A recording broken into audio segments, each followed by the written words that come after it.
আসসালামু আলাইকুম, আমি নোমান আকর্ষণ পাঠশালা থেকে। এর পূর্বে আইসিটির প্রথম অধ্যায়ের অলরেডি 3টা পর্ব নিয়ে আলোচনা করেছি।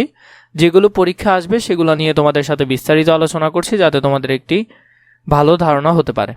মানুষের দৈহিক গঠন ও আচরণগত বৈশিষ্ট্য পরিমাপের ভিত্তিতে কোনো ব্যক্তিকে অদ্বিতীয়ভাবে শনাক্ত করার জন্য ব্যবহৃত প্রযুক্তিকে বলা হয় বায়োমেট্রিক্স। বায়োমেট্রিক্স হলো এমন একটি প্রযুক্তি যেটা একজন ব্যক্তির সাথে আরেকজন ব্যক্তিকে আলাদা করে। যে একজন ব্যক্তি কেমন হবে, আরেকজন ব্যক্তির সাথে তার আলাদা বিষয়গুলো কি কি, সেটা ফিঙ্গারপ্রিন্ট হতে পারে, সেটা আইরিশ হতে পারে চোখের, অথবা হাতের তালুর যে রেখা আছে সেটা হতে পারে।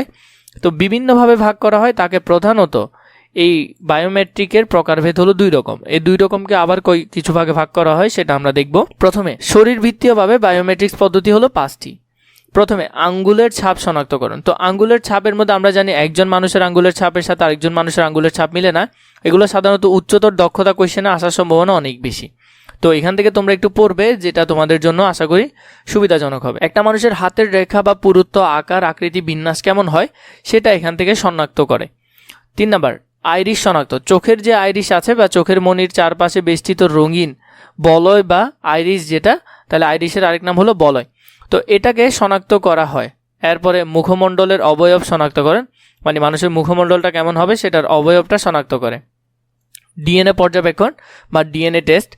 ডিএনএ এর পুনরূপটা দেখে নিবে। ডিএনএ এর পুনরূপ আশা করি তোমরা সকলেই জানো, তাও এখানে আছে, একটু করে দেখে নিবে। তো ডিএনএ সংরক্ষণ, যেমন ডিএনএ পর্যবেক্ষণের মধ্যে একজন মানুষের সাথে আরেকজন মানুষের কি পার্থক্যটা দেখা যায়। এগুলো সবগুলোই হলো শরীরবৃত্তীয় যে সবগুলো আছে সে 5টা এখানে ব্যাখ্যা করা হলো। এরপর 2 নম্বরে আচরণগত বায়োমেট্রিক্স পদ্ধতি। কিবোর্ড টাইপিং গতি যাচাইকরণ, মানে কিবোর্ডের গতি কেমন সেটা যাচাই করা হয় এটার মাধ্যমে, কিবোর্ডের টাইপিং যাচাইকরণে। এরপরে কিবোর্ডের যে পদ্ধতি আছে সেটা এখান থেকে দেখে নিবে একটু। এরপরে হাতে করা স্বাক্ষর যাচাই, মানে একজন মানুষের স্বাক্ষরের সাথে আরেকজন মানুষের স্বাক্ষর কিন্তু মিলে না, এবং গতি, লিখার ধরন, লিখার আকার কেমন, স্বাক্ষর কিভাবে করে, কত সময় লাগে, সেগুলো সবগুলো এখানে বিশ্লেষণ করা হয়। এরপরে আছে কণ্ঠস্বর যাচাইকরণ। একজন মানুষের কণ্ঠস্বরের সাথে আরেকজন মানুষের কণ্ঠস্বর কিন্তু মিলে না, সেটা যাচাই করা হয় কণ্ঠস্বর যাচাইকরণের মাধ্যমে। বায়োমেট্রিক্স প্রযুক্তি ব্যবহারের ক্ষেত্রসমূহ, যে ক্ষেত্রে আসলে বায়োমেট্রিক্স ব্যবহার করা হয় সেগুলো এখানে দেওয়া আছে। খুবই বেশি গুরুত্বপূর্ণ, এগুলো ভালো করে দেখার চেষ্টা করবে।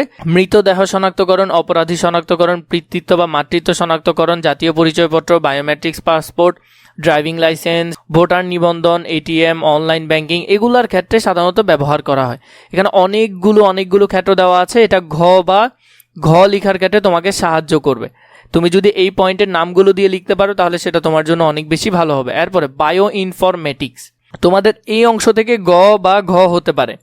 তোমাকে হয়তো একটা উদ্দীপক দিবে, বলবে যে এটির ব্যাখ্যা করো বা এটির নাম কি সেটি ব্যাখ্যা করা। বায়ো ইনফরমেটিক্স জীববিজ্ঞান, কম্পিউটার সায়েন্স, ইনফরমেশন ইঞ্জিনিয়ারিং, গণিত ও পরিসংখ্যানের সমন্বয়ে গঠিত। কয়টা জিনিসের সমন্বয়ে গঠিত? জীববিজ্ঞান 1টা, কম্পিউটার সায়েন্স 2টা, ইনফরমেশন ইঞ্জিনিয়ারিং 3টা, গণিত 4টা, পরিসংখ্যান 5টা। এই 5টা বিষয়ের সমন্বয় কি গঠিত? বায়ো ইনফরমেটিক্স গঠিত। মূলত এই বিষয়গুলো জন্ম হয়েছে জীববিজ্ঞানের বিশাল পরিমাণ ডেটা সংরক্ষণ ও সঠিকভাবে প্রক্রিয়া করায় সেগুলোকে ব্যাখ্যা করার জন্য। বায়ো ইনফরমেটিক্স প্রথম বড় সাফল্য এসেছিল যখন 13 বছর দীর্ঘ প্রচেষ্টার পর মানব জিনোম প্রথমবার সিকোয়েন্স করা হয়েছিল, এবং সেই তথ্য অনলাইনে প্রকাশিত হয়েছিল যেন সারা পৃথিবীর বিজ্ঞানীরা সেটা পেতে পারে। এখন প্রযুক্তির উন্নয়নের কারণে কয়েক ঘন্টার ভিতরেই পুরো মানব জিনোম সিকোয়েন্স করা সম্ভব। বায়ো ইনফরমেটিক্সের আরেকটি গুরুত্বপূর্ণ ক্ষেত্র হলো ক্যান্সারের উপর গবেষণা। এটা খুব বেশি গুরুত্বপূর্ণ। এটা থেকে এমসিকিউ হওয়ার সম্ভাবনা অনেক বেশি। প্রোটিন গঠন বহুদিন থেকে বিজ্ঞানীদের জন্য গুরুত্বপূর্ণ বিষয়। প্রোটিন গঠনটা অনেক দিন ধরে গুরুত্বপূর্ণ যে বিষয়টা, সেটা নিয়েও কাজ করা হয়।